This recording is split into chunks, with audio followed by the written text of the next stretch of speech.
Ladies and gentlemen, welcome to the final days of the Pay Raise Circus, an extravaganza that has been traveling our island since 2014, and with the passage of Bill 4, we hope, is in its final days. 10 senators sided with the people of Guam and passed Bill 4. 5 senators voted to hold on to their paychecks for whatever reason.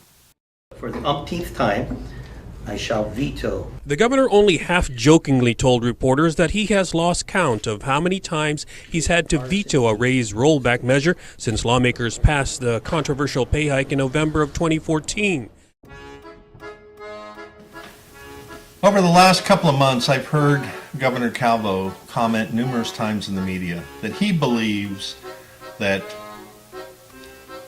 rolling back the pay raises would demean those positions, the governor, lieutenant governor, senators, and cabinet heads, and show signs of disrespect.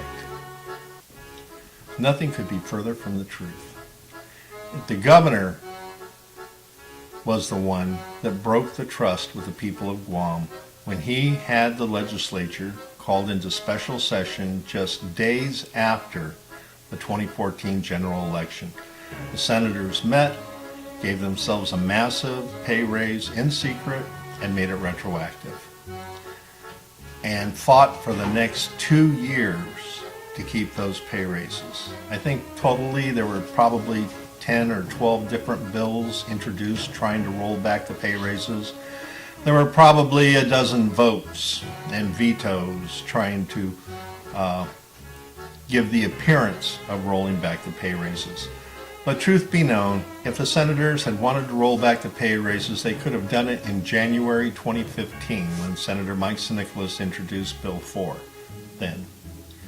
But instead, we got a carefully choreographed dance of a pass and veto exchange where all parties could claim they tried to roll back the pay raises in time for the 2016 election, even though they all failed.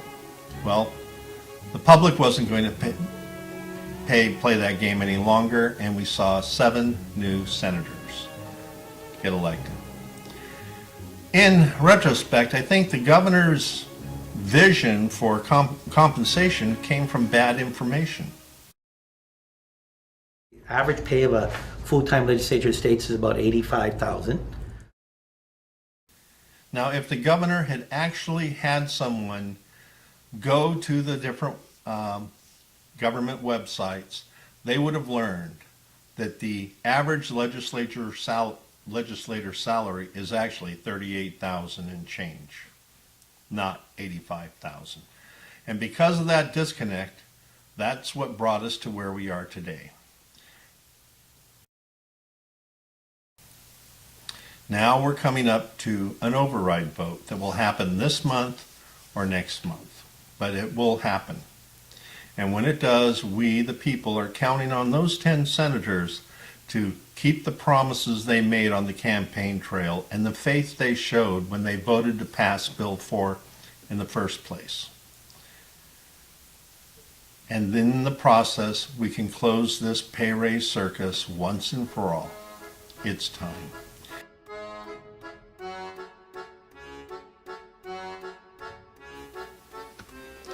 Once Bill 4 becomes law, then our senators can finally work on the serious problems facing Guam.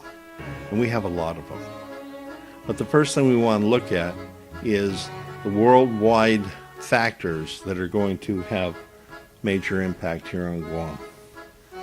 The first one is Brexit.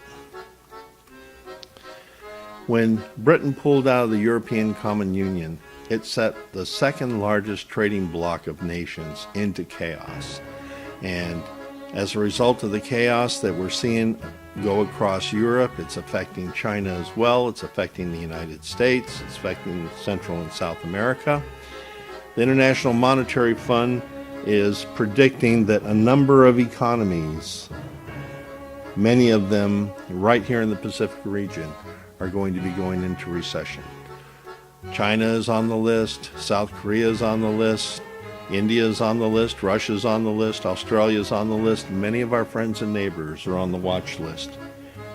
And the reason that becomes important to us here on Guam is we started 2017 with somewhere between $120 and $180 million operating deficit. We don't know what the final number is because the books aren't closed on 2016.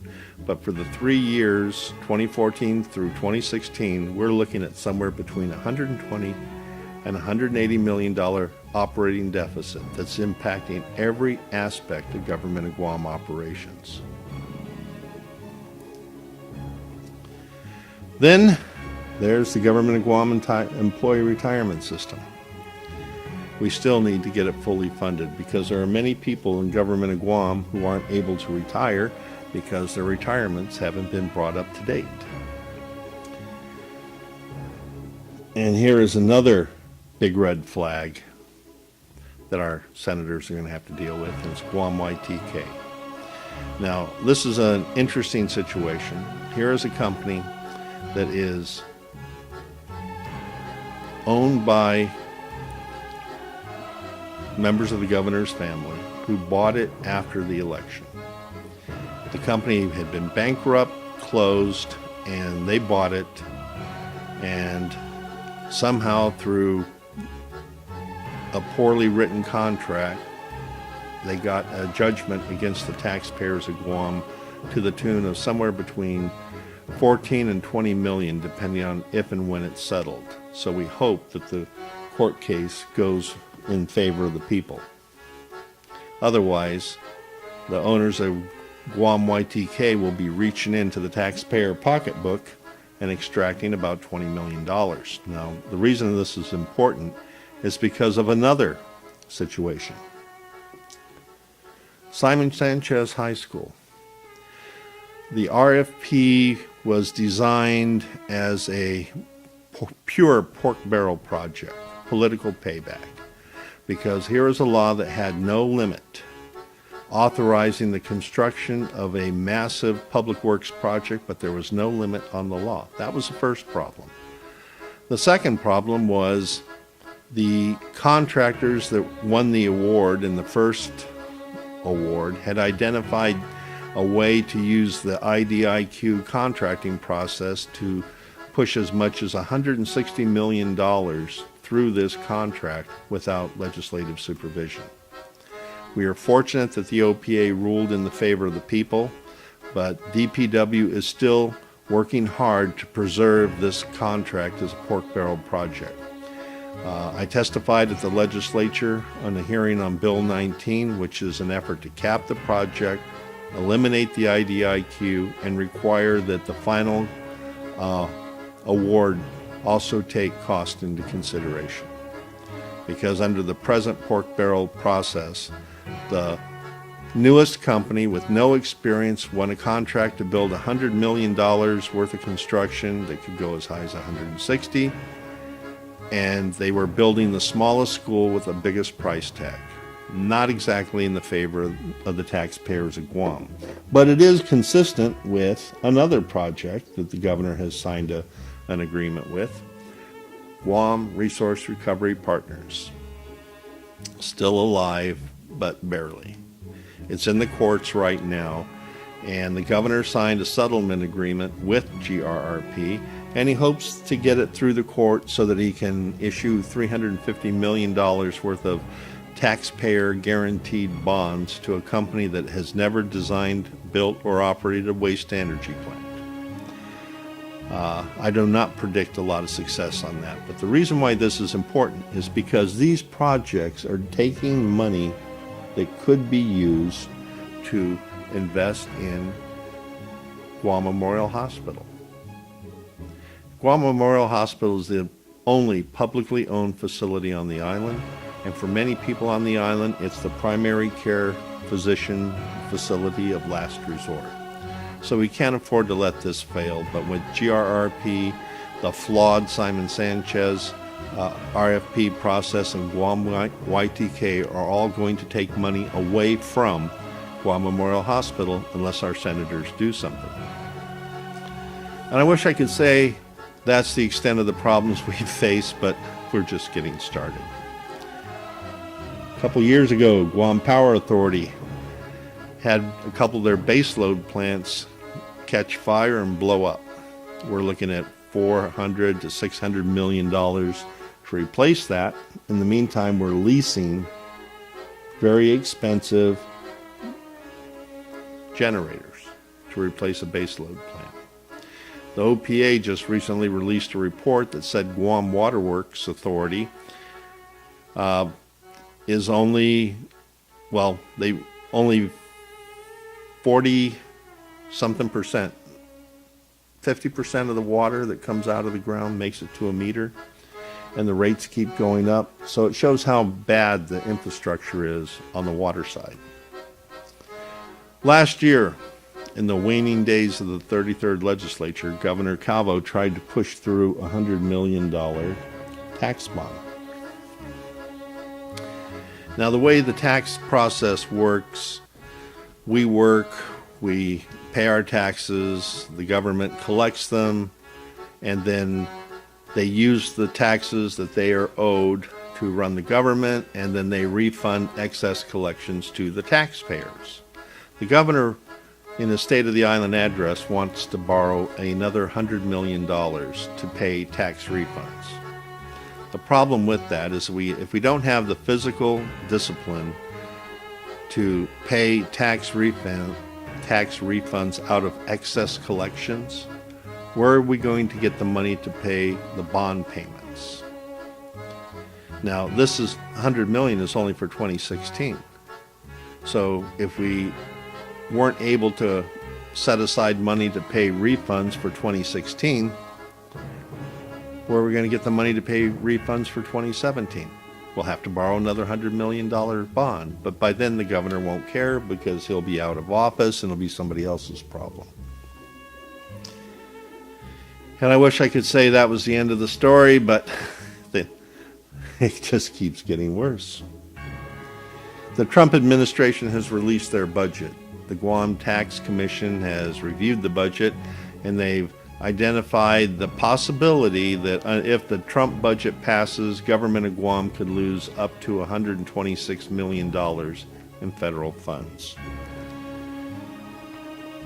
So when you consider the fact that right now we're running deficits with full funding from the federal government, if we were to lose about 30% of our federal funding, the local government of Guam is going to be in a serious situation. And that brings us to the next problem. Right now, we are seeing a worldwide tourism recession as a result of terrorism and the Trump travel ban. Travel to the United States from foreign countries is down about $185 to $250 million so far. And it's expected to continue to get worse. Here in Guam, we are starting to see similar things happen. The Guam Visitors Bureau just recently reported that Japanese tourism is down by 24%, and they're our largest market. You hear people saying, don't worry about it, the South Koreans are going to pick up the slack, and they have so far. But in the last 6 months, the South Korean economy went into a tailspin when some of the companies started collapsing, the president was arrested, and exports to China have dropped, I think, 7 or 8 months in a row. In fact, worldwide shipping is dropped. There are hundreds of container ships sitting in ports waiting for cargo right now. So the recession the International Monetary Fund is talking about here is actually beginning to look like it may happen. And our senators need to be prepared for that. As part of the Trump budget, he also wants to cut the federal workforce between 15 and 30%. If that happens, we will see a drop in our Section 30 funds. All these things combined are making it very possible that we could follow Puerto Rico right into the black hole of federal receivership. In fact, if our senators don't buckle up and do the hard things that need to be done to get our financial situation here in Guam under control, we too could receive a letter from President Trump announcing that Guam now has our own federal control board supervising all the financial transactions of government of Guam, just like Puerto Rico. So, in order to help prevent this from happening, I encourage every one of you who is watching this video to do 3 things. Like this video. Share this video with your friends, family, co-workers, and have them do the same. And then act.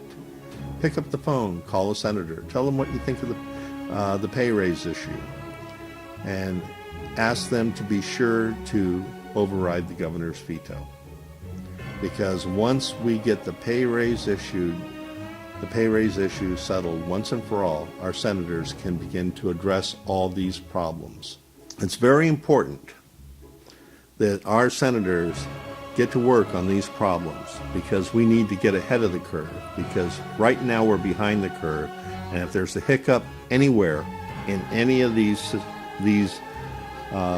factors, we could see this.